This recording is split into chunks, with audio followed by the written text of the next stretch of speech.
Sama, una novela de Antonio Di Benedetto, audio número 2. Fiesta en casa de don Godofredo Alijo, ministro de la Real Hacienda. La esposa había anunciado que sería a la moda inglesa y nos citó a las 5 de la tarde. Hizo servir cacao humeante con copitas de licor dulce y confituras. Todos decían que era muy inglés y yo me abstuve de opinar porque había observado en las costas del Pacífico que los ingleses no lo tomaban habitualmente como alimento. Eran los marineros.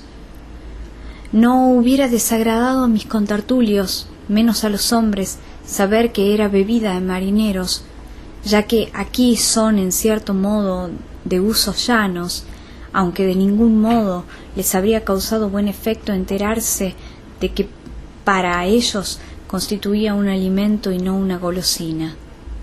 En fin, para alternar y por no desatender las costumbres, la dueña de casa prodigó también el mate, que en definitiva gustó más que el cacao. Antes de la comida nocturna se incorporó a alguien que se había permitido prescindir de la recepción inglesa. La divisé desde que traspuso la puerta y a partir de ese instante la reunión se convirtió para mí en un sutil juego de expectativa. Era la esposa del meteoro de sol, Luciana, cónyuge de Honorio Piñares de Luenga, colega de Godofredo Alijo, ausente una vez más sin que nadie reparase en ello, porque la esposa, y no él, aparecía siempre en reuniones, y el mundillo oficial había concluido por habituarse a que sí fuera. Naturalmente no me era desconocida Luciana, y hasta algunos diálogos mediaron antes entre nosotros. Desde que por el reto del marido supe que ella era la mujer del baño en el arroyo, dispensé ocasionales lapsos imaginativos a su cuerpo, agraciado más de lo que las ropas permitían suponer. No obstante, desconté que se trataba de algo prohibido e imposible. Aunque Piñares no hubiese venido, la presencia de ella en la fiesta entorpecía, trababa mis movimientos, más porque no me dirigió una mirada ni dio la menor posibilidad al saludo personal que yo no habría sabido cómo presentarle. Me condenaba por no haber previsto el encuentro, rigurosamente lógico, por eso de ser Alijo y Piñares, miembros del mismo cuerpo. Es que en los días que mediaron desde el convite, mi atención estuvo puesta de un modo excluyente en Rita. Permanecía en casa tanto como antes nunca lo hice. Aceché su paso, vigilé sus salidas a misa, todo en pos de algún signo de condescendencia en retribución del encubrimiento. Pero prescindió orgullosamente de mí. Me puse afiebrado como si la fiebre me viniese de la cabeza, consagrada a Rita y a los proyectos que con ella me hacía. La fiesta se me presentó como un probable respiro. 3 horas de tertulia, entre cacao y cena, forzosamente tenían que acrecer la familiaridad que lo limitado de nuestro círculo favorecía en la vida cotidiana, siempre repetida a lo largo de meses y años. Podíamos permitirnos mucho unos a otros, aunque en verdad yo permitiese más de lo que mi natural corrección me autorizaba a hacerles a los demás. Alguien propuso en la rueda masculina que al cabo de la cena, de vueltas las mujeres al hogar, se hiciera una reunión con mulatas libres en cierta casa de las afueras. Como la mayoría aprobó con lascivia evidente en la comisura de los labios, un hombre de iniciativa, un organizador consagrado, preguntó de a uno en uno quiénes irían, para echar cálculos y disponer todo lo que en una escapada inmediata. Yo me hacía fiera violencia en la vacilación, hasta que llegó mi turno y me excusé. Entonces uno de ellos, como muchos ya al tanto de mi conducta, me preguntó sin malicia: ¿Solo blanca ha de ser? Y española, respondí con arrogancia. Lo terminante de mi réplica cortó cualquier posibilidad de comentario. El organizador prosiguió tomando lista. Solo el hombre de la pregunta no cejó en su curiosidad y con respeto y discretamente se atrevió a llamarme aparte para decirme que estaba asombrado en mi preferencia excluyente. Me pidió el honor de confiarle si al proceder de tal modo estaba dando cumplimiento a un voto de carácter religioso. Le contesté la verdad. Temo el contagio del mal gálico, temo perder la nariz comida por la enfermedad. Me dejó en paz. No había confesado la totalidad de mis razones. Sí, una principal.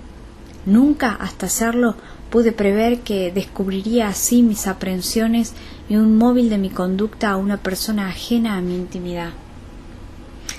Pero era un caballero, y ni el menor gesto insinuó la burla que bien podía permitirse cuando en la mesa, hablando para los comensales más cercanos, incluso las señoras, el dueño de casa peroró con aprobación sobre los hombres virtuosos e insinuó cuál de los contertulios podía ser tenido por tal.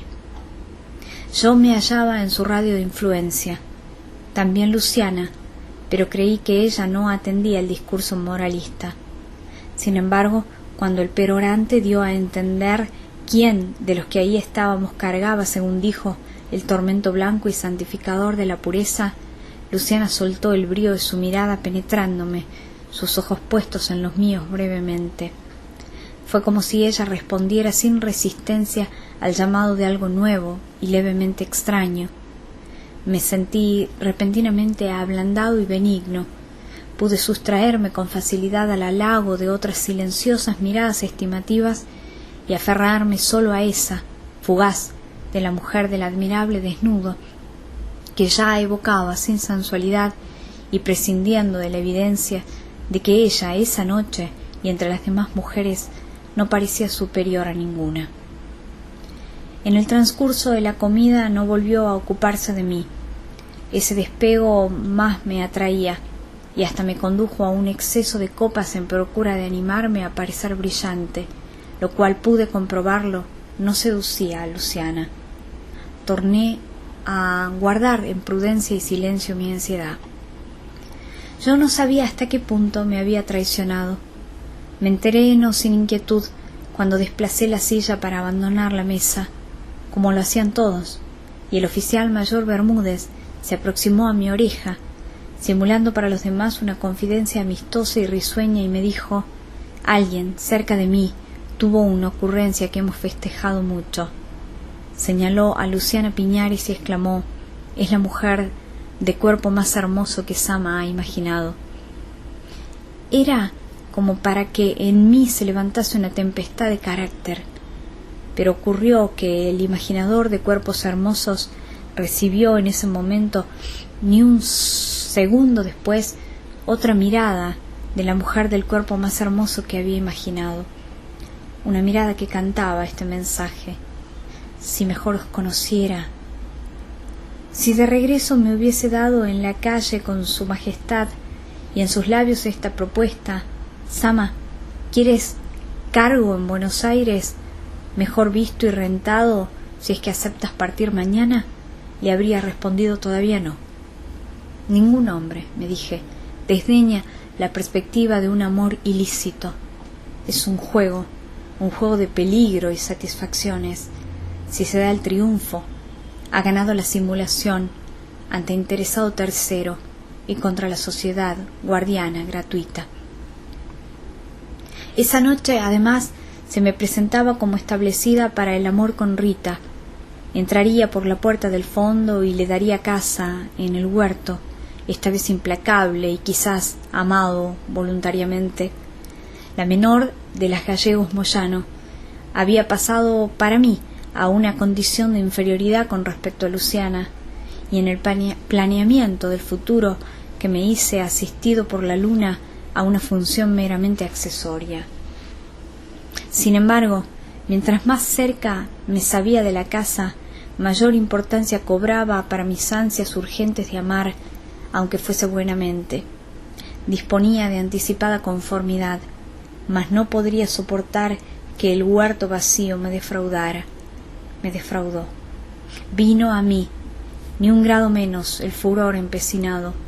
Atravesé los patios sin cuidarme de no hacer ruido y llegué al mío de un solo impulso, dispuesto a golpear la puerta, malogrando el reposo y la tranquilidad de Rita. Mi puerta estaba abierta y la habitación echaba afuera un estable resplandor. Quise que fuese ella aguardándome, y sabía que eso era imposible. Maldije mis trancos destructores del silencio y del sueño, y procuré remediar el anterior alboroto acercándome con pies de pluma. Sobre la mesa ardía una vela, y junto a la vela se hallaba una caja de latón, secreto depósito de mis monedas de plata. Un ladrón. Me desmandé de nuevo atropellando, crujiendo la rabia. Lo primero que me reclamó fue la caja.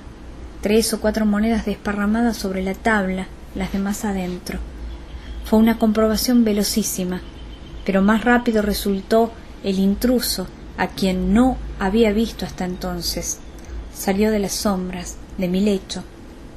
Me orilló con agilidad y se lanzó hacia la galería sin darme tregua en la sorpresa. Era un niño rubio, desarrapado y descalzo. Fui hasta la puerta. Se lo había tragado la oscura galería. Pensé que un niño solo era poco para tanto atrevimiento y supuse un cómplice aún escondido.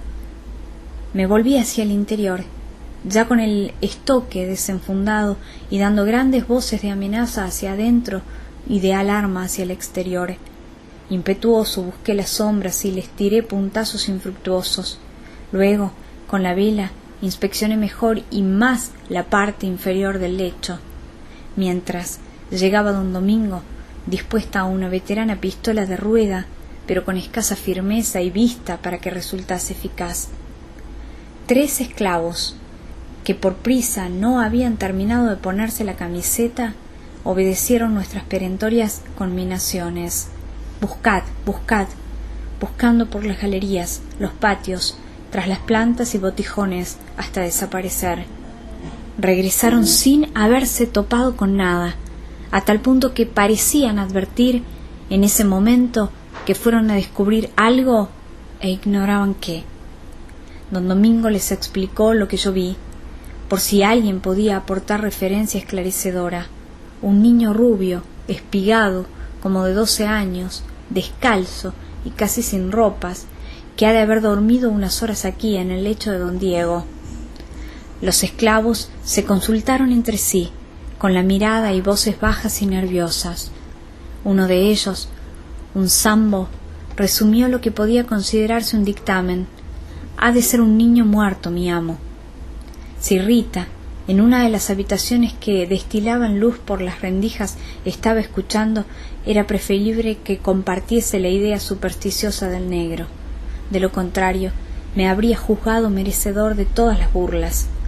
En la mañana se repitió la revisación prolija de la casa y sus dependencias. Solo mi habitación había sido visitada y nada de valor faltaba. Me poseía la sospecha de una malévola chanza, mas no acertaba a determinar sospechosos. ¿Por qué pensé en Ventura Prieto si nada hacía razonable acto tan fastidioso contra mí? Levantisco y dispuesto a la dependencia, no pude, en las horas de despacho, sustraerme a una recatada vigilancia de sus gestos, a un control prevenido de sus posibles alusiones, si alguna, por si alguna lo delataba, pero no, ninguna. En la tarde, mientras cavilaba dónde esconder con mayor seguridad mis escasas monedas de plata, tuve el más deseado convite, el mate cebado por Rita. Nos sentamos al amparo de un plátano anciano, en sillitas bajas, y me sirvió el primero en silencio. Era azucarado y flojón. Lo sorbí despaciosamente, y creo que con el líquido me venía gradual conciencia de cariño, tanto que me anegaba. Alzó la mirada, como si estuviera al tanto de ese sentimiento nuevo y limpio, y buscó en mis ojos un indicio de que podía tenerme confianza. Yo estaba enternecido, la veía bella y delicada, víctima de un amor consumado en el misterio, con la soledad del secreto, y supuse, firme en la convicción, que ella había sido, era y sería de un solo hombre. Entretanto, no habíamos pronunciado una palabra, y yo no sabía cómo participarle en mi disposición afectuosa, repentinamente fraternal. Le dije entonces algo desmañado, apelando a un recurso de vía indirecta. Le dije que sentía inmensa gratitud por ella. Sorprendida me preguntó por qué. Con ardor le expliqué que si alguien se ocupaba de mí, hombre sin familia y alejado de su tierra, era por una misericordia que conmovía mi pecho hasta ese punto que podía verse. En efecto, resultaba visible mi emoción, porque despuntaba en una ligera acuosidad sobre los ojos. Ese brote de lágrimas y hasta mis palabras eran desproporcionados con el favor que recibía de Rita, una atención que en múltiples ocasiones me prodigaron sus hermanas. Ha de haberlo comprendido así, debe de haber percibido cuánto era mi desasosiego por el arrepentimiento, tal vez piedad, que me inspiró con su oculto amor y su tardío pero sumiso acercamiento a mí. Le brotó el llanto caudaloso y se mordía los dedos para no gritar. Yo le acariciaba la cabeza reclinada sobre mi pierna y procuraba animarla a recuperarse pronto, con justificado miedo de que nos descubriesen en tal situación. Se calmó, secó su rostro, tornó a una actitud serena pero triste. Me sirvió un mate, después sorbió uno a ella. Dejábamos que la atmósfera luminosa y posesiva nos convirtiese en calmos objetos. Ella intentó el diálogo, preguntándome por el niño rubio de la noche pasada, y aunque empleó un tono diferente, vino a acuciar en mí ese resquemor de la probable chanza. En tanto le explicaba cómo saltó del lecho, me esquivó como un pájaro en vuelo y se incorporó a las sombras como si a ellas perteneciera, me atravesó una sospecha urticante. Rita y su hombre prepararon la escena. Quisieron asustarme, tal vez trastornarme, en castigo por mis regresos de alta noche que malograban sus arrullos. Se contuvo en seco mi enternecimiento, y el mayor esfuerzo de corrección que hice se enderezó a no herir demasiado con una acusación. Obstinado en la creencia de que Ventura Prieto andaba por medio en el asalto del niño, se me ocurrió que el amante de Rita era él. No me interesaba si lo era o no. Yo quería saber si a Rita debía, aunque fuese en parte, mi grotesco desarreglo nocturno. Entonces le declaré que me creía con derecho siquiera a conocer el nombre de la persona a quien protegía con mi reserva. Achicó sus ojillos la indignación, apretó los dientes un momento y acto seguido los soltó para decir terminante: «Oficial Mayor Bermúdez». Y un gemido se fue con ella de disparada al encuentro de su habitación. Quedé contemplando tenazmente la sillita baja, vacía, en tanto la calabaza se enfriaba en mi mano. Solo a esta altura Bermúdez comenzó a ser para mí algo definitivo. Hasta entonces no pasó de constituir un receptor y girante de legajos de la Casa de la Gobernación. Para la gente, tengo entendido, representaba algo parcialmente espectacular, del cuello para arriba. Había sido capitán del rey, pero un tajo hondo a la altura del corazón le vedó para siempre la vida violenta de los militares. Nada le impedía, sin embargo, el uso del casco, el más pulido que vi, y él lo lucía con motivo de cualquier solemnidad, civil, militar o religiosa. Pero ocurría que prematuramente, pues no pasaba de los 35 años, quedó sin un pelo en la parte superior del cráneo, y la gente decía que con casco o no, la cabeza le brillaba igual. Esto parecía envanecer a Bermúdez. Cuando nos reunimos en el trabajo, su presencia excitó mi dolor y arrepentimiento de la víspera. Pensé que después de todo ese individuo intrascendente era para alguien razón de pecado, amargura y deleite, e imaginé la pequeña mano de Rita deslizándose en caricia por la bruñida cabeza calva. Bermúdez, que nunca se me aproximó sino con papeles o con aquella socarrona confidencia de la fiesta, tuvo ese día un infrecuente rasgo amistoso. Me pidió que comiéramos juntos en la posada a mediodía. Si bien no mencionó causa, me sentí obligado, suponiendo que con prontitud extrema Rita pudo transmitirle sus pesares por mi conducta. Renació mi disposición a ser útil a los amantes e incluso me hice la ilusión de llevar sus relaciones a un plano más decoroso. Nada había en el convite de Bermúdez que trasluciese ánimo agresivo, de modo que acudí confiado a compartir su mesa.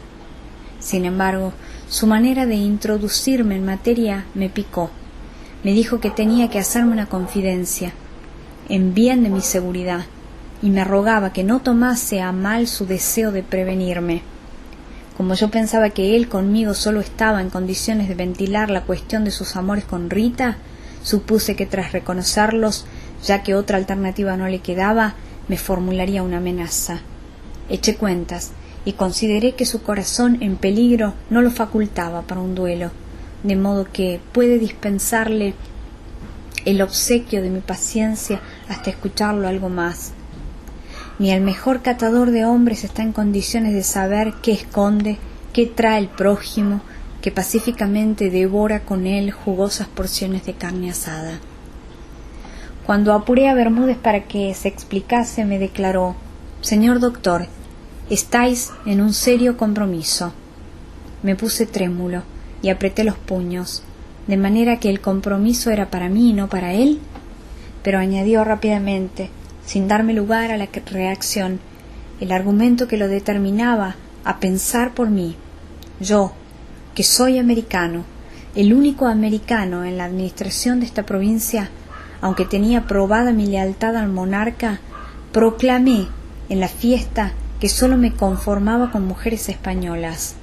Mi esposa, sobre hallarse lejos, era también americana, y en consecuencia mis palabras únicamente significaban una cosa: que yo codiciaba o poseía ya a una mujer de la colonia, en franco adulterio, por ser yo casado, y si la hembra también lo estaba, en redoblado delito».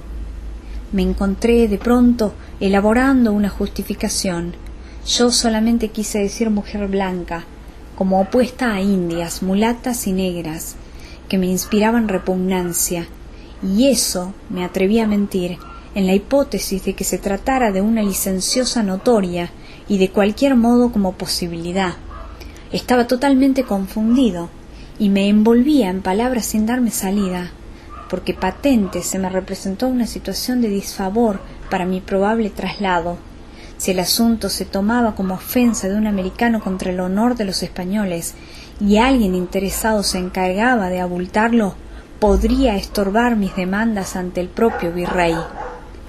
Estaba desolado, hasta que me reconforté apelando al discurso sobre mi virtud que hizo en la cena don Godofredo al hijo. ¿Cómo es posible entonces conciliar opiniones tan diversas? Tengo a mi favor la de un responsable ministro de la Real Hacienda. Percibí que Bermúdez se encontró súbitamente desarmado. Aun en el caso de que la autoridad máxima, el gobernador, se hubiese enterado y pronunciado en contra, no era el oficial mayor persona suficientemente indicada para estar al tanto de su pensamiento. Arguyó entonces que ciertos caballeros habían hablado en los días siguientes sin cuidarse de que su concepto trascendiera, aunque él, Bermúdez, por discreto, no me daría nombres, al menos si eso no resultaba imprescindible para las precauciones que yo pudiese tomar.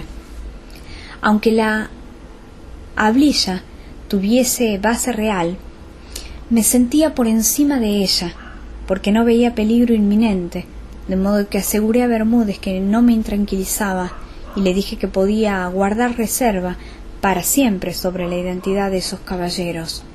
Ya no pudo correrme. Otra imagen, no la del supuesto favor. Adivino a mi mente: Luciana de Piñares de Luenga, varias veces de consulta, desusada en mujeres de su condición, en el despacho del oficial mayor. Pero esto había sido antes de la fiesta y no le encontraba atadero con el nuevo episodio. Esas jornadas de acontecimientos imprevistos, de agitaciones y tumbos. Me apartaron de cualquier intento de encontrarme con Luciana, lo que era difícil hasta otra reunión, y las reuniones se daban espaciadamente. Zama, ofensor, no podía pisar el umbral de Piñares, ofendido.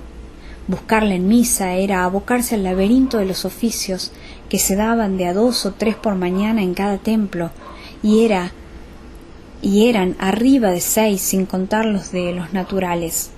Rita, que fue resplandeciente, lo era menos, como si algo le chupara la sangre. Al encontrarnos, se forzaba en pro de una conducta normal, porque había sido herida y conservaba la lastimadura del débil humillado por el fuerte. Pude, pues, retornar a Marta. En esta disposición me halló un mensaje suyo, enviado por el mismo barco en que llegó un caballero oriental con cartas de recomendación para mí. Traía este hombre un probable negocio de explotación de maderas. Personas considerables me encomiaban atenderlo debidamente y presentarlo a quienes pudiesen facilitarle sus cosas. Esta atención importaba indudable merma de mis monedas de plata. Marta, superando sostenidos reparos, me hablaba de la situación económica del hogar. Estaba afligida. Había tenido que vender las modestas alhajas de su dote a espaldas de mi madre. Con esos recursos hacía tiempo hasta que yo pudiese ayudarlas.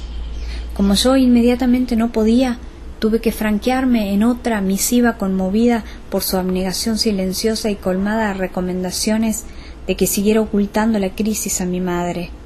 Debía aclararle que mi sueldo era realmente de 1.500 pesos, pero 1.000 debían serme ingresados de los propios de la ciudad, y en consecuencia, por ser estos tan exiguos, los míos no pasaban de ser ilusorios.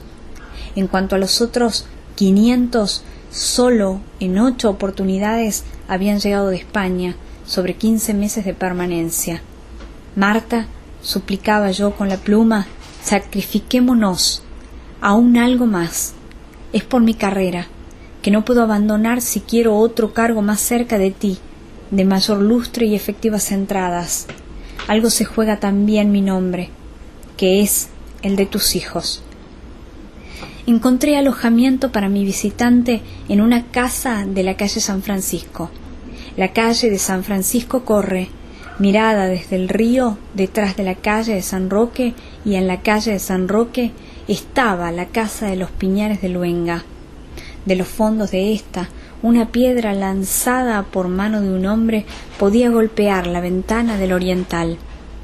Lo visité asiduamente en su habitación, y ha de haberle extrañado tan solícito interés por favorecer sus negocios, hasta que un día muy temprano observé agrupados detrás de la casa de Piñares caballos y mulares con avíos de viaje.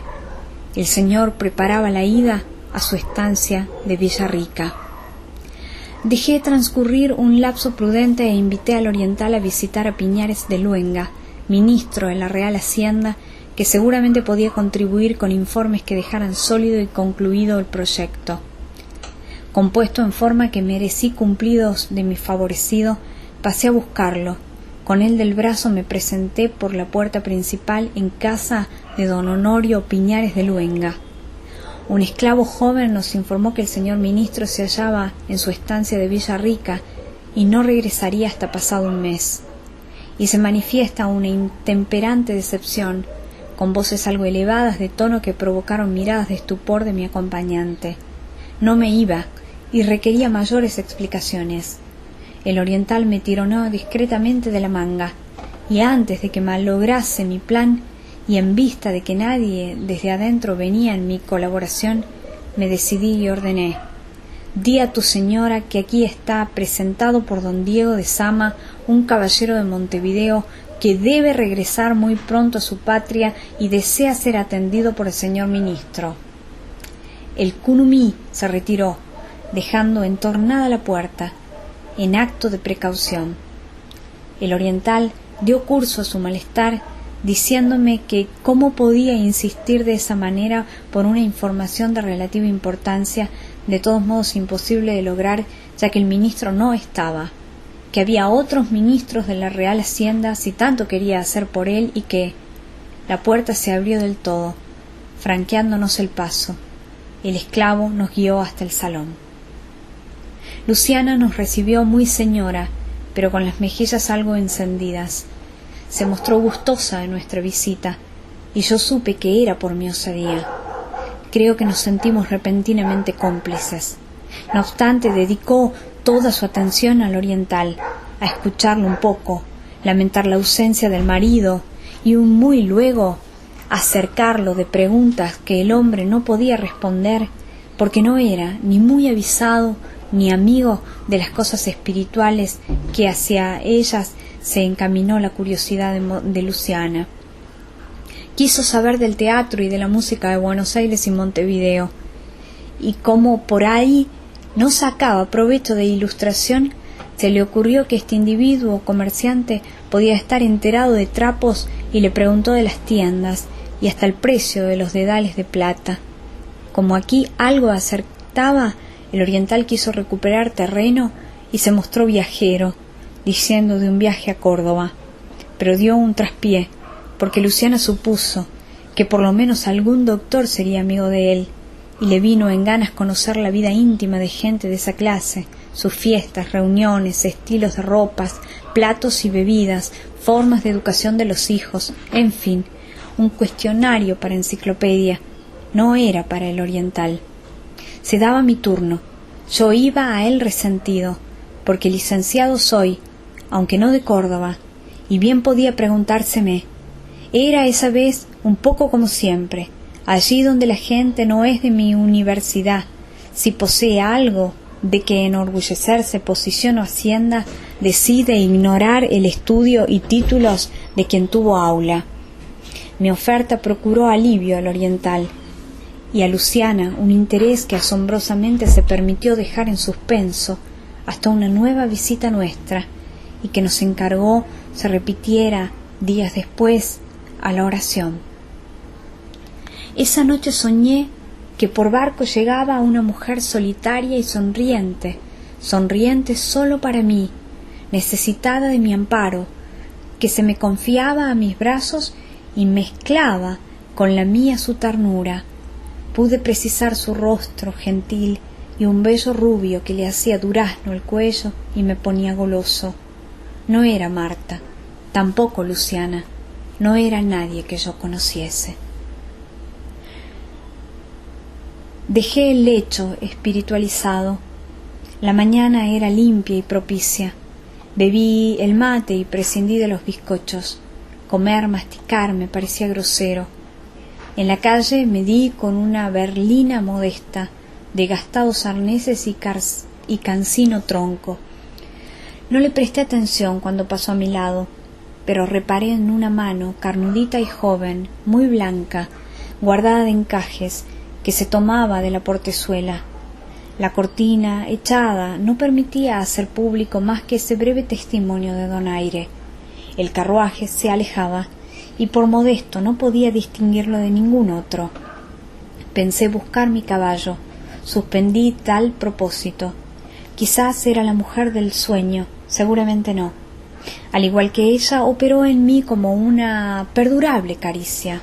Por juntar pedacitos de esperanza, repasé las características del coche y de los animales de tiro a fin de retenerlas.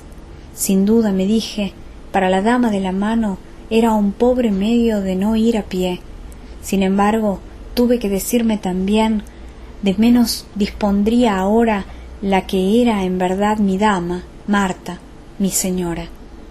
Me sentí traicionero de su amor, de su humildad y su sacrificio, mas pensé en la mano resguardada de encajes, pensé en Luciana y quise justificarme como ante tribunal. Por lo menos debo conservar el derecho de enamorarme. Enamorarme, nada más. Apuntaba en mi reserva de derechos e imaginaba de nuevo la mano carnudita y clara, fugitiva, y la hacía real, haciéndola de Luciana y mía por un beso, un solo beso de enamorado, y luego el reclinar de mi mejilla en ella y sentir su calor pasándose a mi cuerpo. Debía acudir al despacho. No me hacía mal saberlo, porque permanecía bajo la influencia del sueño y de la mano blanca, otro sueño.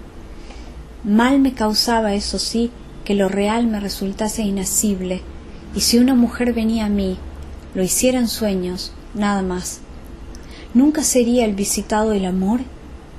No el amor de Luciana, si es que lo conseguía, sino el de una mujer de otras regiones, un ser de finezas y caricias, como podía haberlo en Europa, donde siquiera unos meses hace frío y las mujeres usan abrigos suaves al tacto, como los cuerpos que cobijan.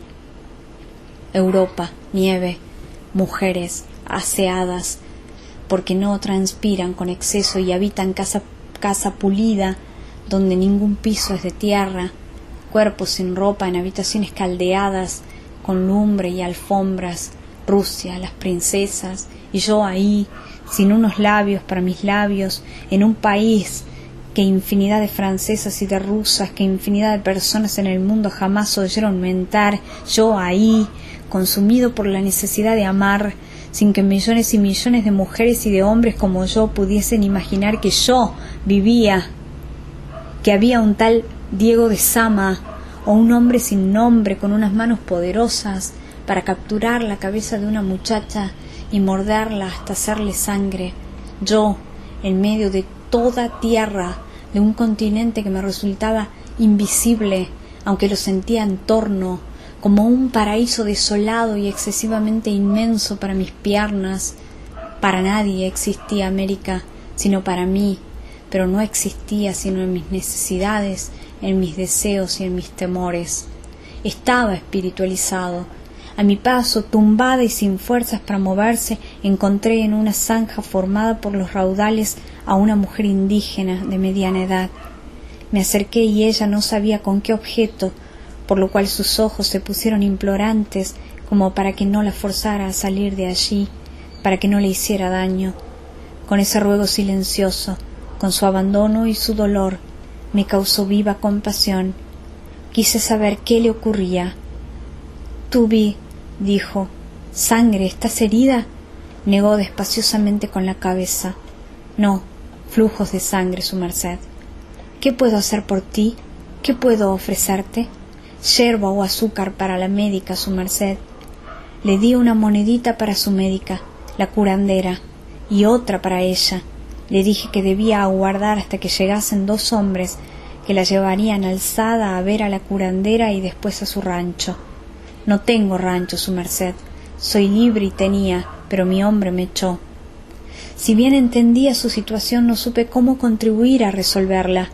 Arrojé sobre su falda otra moneda, consciente de que eso era nada para la miseria y la enfermedad, que el marido quería extirpar de raíz, eliminando de su presencia a la mujer. Ante la casa de la gobernación me aguardaba un mandadero con mensaje del oriental. Amaneció con retortijones y vómitos de cólico e imploraba mi colaboración para que se atendiese su salud. Con repentina sangre en la cabeza, lo interpreté como una burla de la suerte, como un juego malévolo para excitar supersticiones. Yo me ocupaba en la calle de una enferma desconocida en procura de que sanase, y parecía que la enfermedad se pasaba a mi conocido. Enfermo él, no podríamos visitar a Luciana en la tarde, la desventura recaía en mí. Hice avisar al oriental que muy enseguida tendría auxilio de expertos, pero decidí no ocuparme de momento y secretamente deseé que sufriera hasta aullar. Prescindí también de mandar hombres en socorro de la mujer caída. El gobernador tenía indicado que en cuanto yo llegara me pusiese a sus órdenes. Esto implicaba antesala, hasta que él se dignase franquearme el paso. En esta ocasión se retardó hasta crisparme de impotencia. En igual situación, y viendo mis nervios, permanecían de pie 2 ancianos pulcros y una joven bonita, sencilla y notoriamente pasiva. Estaban en la sala desde antes que yo, y si respondieron corteses y tímidos a mi atrevido saludo, mas no hubo entre nosotros, aparte de un silencio largo y una aparente igualdad de condiciones que me humillaba. De ellos se trataba, El gobernador, que me recibió con una cordialidad apaciguadora, me rogó que lo librase de esa gente, según sus conocimientos temiblemente pedigüeña. Pasé a la antecámara sin mirarlos, clausuré tras de mí la puerta del despacho y esperé que ellos me buscaran. Tendrían que fatigarse de aguardar audiencia del gobernador, animarse a inquirir a su secretario y entonces darse cuenta de que quien iba a atenderlos era el señor asesor letrado, recibidos al cabo de otro tiempo, caer en la comprobación de que el asesor letrado era yo, es decir, la misma persona que tuvieron a tiro media hora desperdiciada e irrecuperable. Pero el tiempo allí de nada servía, y finalmente me molestó su paciencia de antesala, mas me cansé yo que ellos, por lo menos eso creo. Qué fuertes eran mis deseos de ser despótico y expeditivo, y cuán escasa oportunidad me dieron las humildes palabras del anciano. Era descendiente de adelantados, podía citar en rama directa a Irala.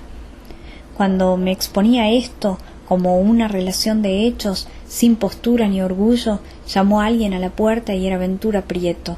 Lo hice pasar para que el anciano se sintiera disminuido, obligado a confesarse y pedir ante persona extraña de quién sabe qué rango. Ventura Prieto, discreto, quiso retirarse. A una indicación mía permaneció cerca de la entrada observando interesado. El anciano, intranquilo como yo lo deseaba, dijo ser de los antiguos pobladores de Concepción, con tierras heredadas, pero ya tan reacias a sus decrépitas manos que había caído en la miseria y se veía en precisión de pedir a su majestad para sí, su mujer y su nieta, sin padres esta causa de un acto sanguinario de los indios 10 años atrás. La niña, que al principio me miraba con limpidez, poco a poco había inclinado la hermosa frente y con su manecita, con solo la punta de los dedos, se tomaba de mi mesa como para aferrarse a algo. Mi mesa representaba al asesor letrado. Yo era lo sólido y lo último para hacer pie. Yo constituía de nuevo algo útil e importante. Mi vanidad dictó estas palabras: puede volverse en paz vuestra merced a su casa, que tendrá encomienda de indios en nombre de su majestad, que ha de acordar sin tardanza el gobernador, con quien me comprometo con mi palabra. Puse tanta aplicación en la solemnidad de mi promesa, persiguiendo un chispazo de gratitud en los ojos de la joven, que olvidé reclamarle documentación probatoria de su ascendencia. La joven me había entregado el fulgor humedecido de sus ojos, y yo me sabía alguien en su intimidad dichoso. Ventura Prieto venía a traerme la reiteración del mensaje del oriental. Desusadamente amistoso le pedí consejo. Me indicó al cirujano Palos y yo hice una broma con su nombre. Obtuve otras referencias sobre el modo de encontrarlo y le encargué me enviase 2 hombres para que fueran en busca de la mujer caída. Yo era en ese momento una persona buena y comunicativa, tanto que referí a Ventura Prieto el episodio callejero, procurando hacerlo partícipe de mis humanas acciones y mi compasión. Mayor era la suya y más lúcida. Me dijo que tanto merecía un cirujano la indígena como el oriental y me animó haciéndome presentes los procedimientos antojadizos de los curanderos, hechizos e intervenciones crueles, de lo contrario, lo inoperante, por ejemplo, contra los flujos de sangre saumerios de hojas de huembé. Poco necesitó Ventura Prieto para persuadirme, pero tuve que arrepentirme de haberle franqueado mi confianza. Se atrevió a opinar sobre mi pronunciamiento en el caso de los descendientes de adelantados, del que era testigo. Dijo que para privar de la libertad a 100 o 200 nativos y hacerlos trabajar en provecho ajeno no era mérito suficiente un papel antiguo con el nombre de Irala.